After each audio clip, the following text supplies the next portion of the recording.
There are many minigames present in the gaming world. From your card games to your sports, there is a great variety of activities to do on the side while enjoying a nice lengthy adventure, but no minigame is more present in the digital realm than fishing.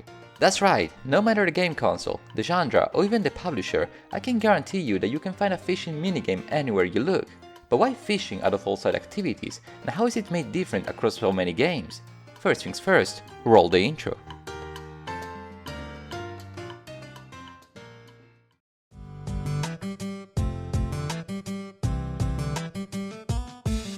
When I made the video regarding minigames early this year, I said that I did not know the first thing about fishing, and that's still true. I mean, I do come from this part of Italy where there is no sea in sight.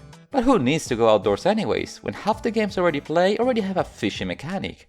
I'm not complaining since most of these minigames are innocent enough, quick to play, and often not mandatory, but I do wonder why there are so many. From Kirby to Kazuma Kiryu, every character in the gaming world seems to know how to fish. But why fishing out of all activities? Well, the simple answer to this question could be that fishing is a simple minigame to implement in various games. In most titles you just press a button at the right time. That would make sense, but it does not explain two things. First, why do many games go the extra mile to make the minigames so much more complex, like adding a great variety of fishes and different game mechanics? And second, why was fishing chosen out of all side activities that could have been made into simple minigames? I can't believe I'm saying this, but the answer to both questions is much more complex than what you may initially think of. Yes, in this video I will be diving into the reasons why fishing minigames are so popular and analyze the role these have within various games. Surprisingly, there are many ways to play fishing minigames, and there are many different impacts the fishing minigames have in the game design, not to mention many fishes in general. So, without any further premises, let's go fishing.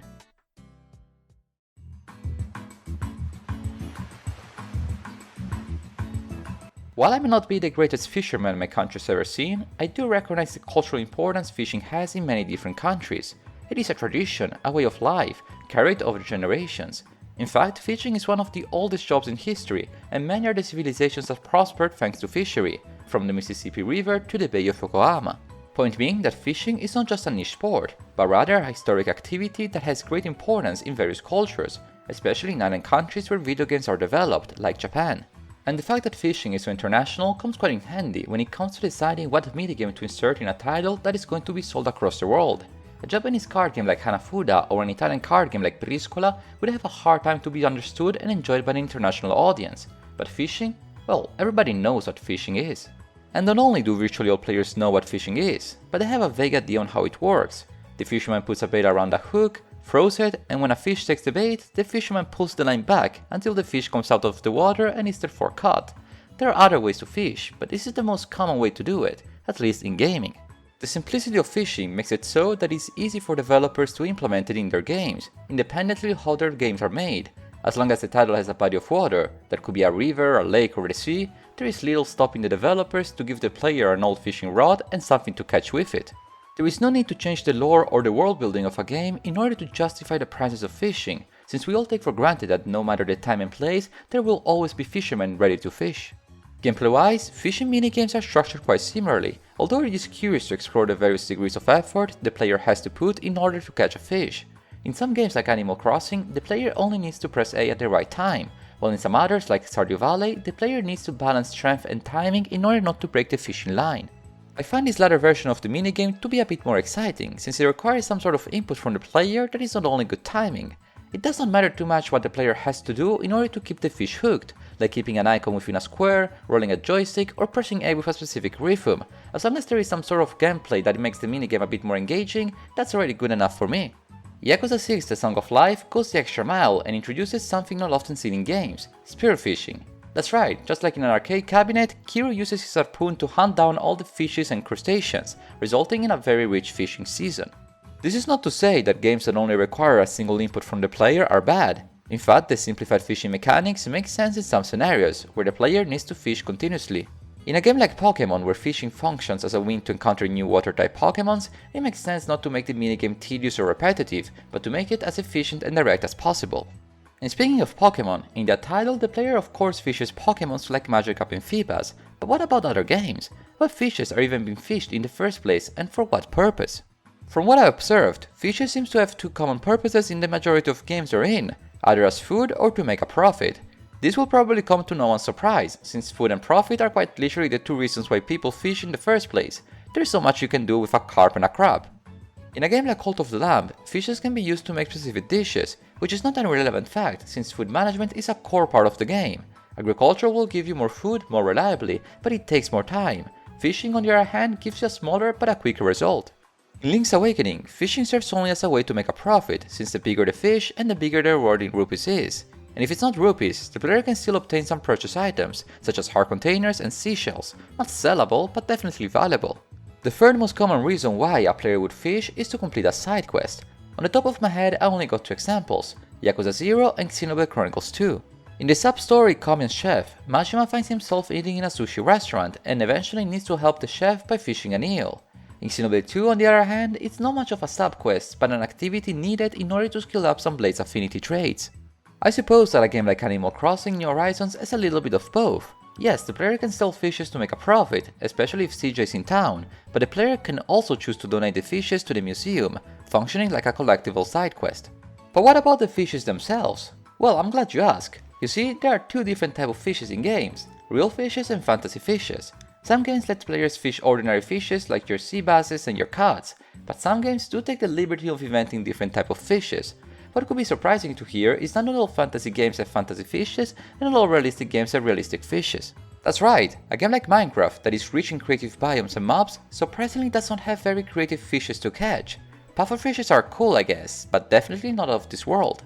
And note that contrary to popular belief, not all fishes are equal. In many games, different fishes have either high chances to appear, making them common, or very low chances, making them quite rare. You know, it would be interesting to study more in depth what are the most common fishes in video games, to fish many fishes across various video games in order to make some sort of statistical analysis, and excel with all sorts of charts, tables and graphs. But I mean, who would be so brave yet foolish enough to do something like that? Wait, why are the screen and music fading away like a new section is about to start? Oh my. Why do I ask rhetorical questions? Of course I'm the kind of fox that is brave yet foolish enough to do quote unquote something like that. After all, where do you think I got all the fishing clips you see on screen? That's right, I fished a lot for this video. You're welcome.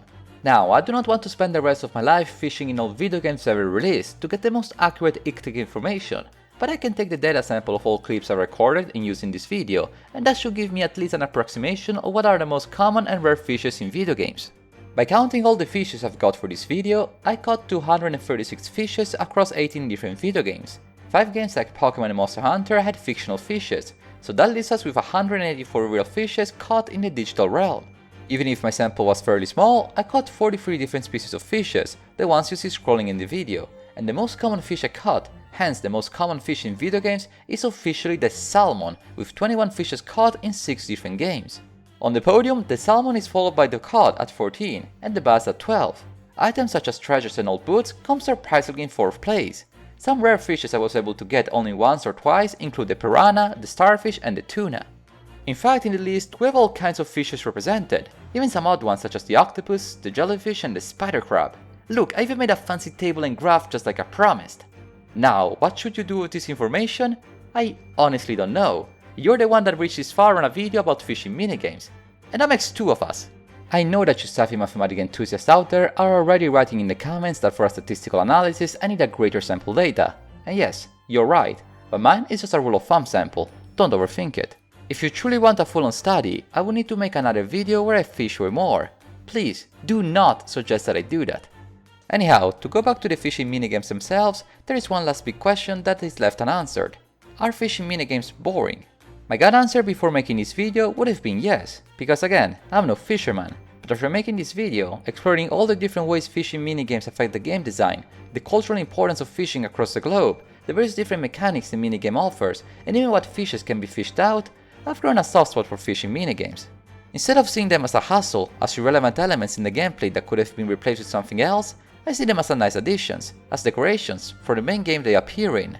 Players may enjoy or be indifferent to these decorations, but they don't detract from the actual game, they complement it on the side. Of course your opinion will be yours forever, and I'm not here to persuade you, but after watching my dive into the topic of fishing minigames, I hope you see fishing under a different lens.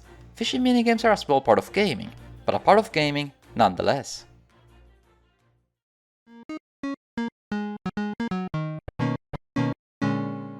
To this day, I have never gone fishing in real life, yet for making this video I had to fish quite a bit in many games, more than I ever did for a video. What started out as a silly premise turned out into a lengthy discussion.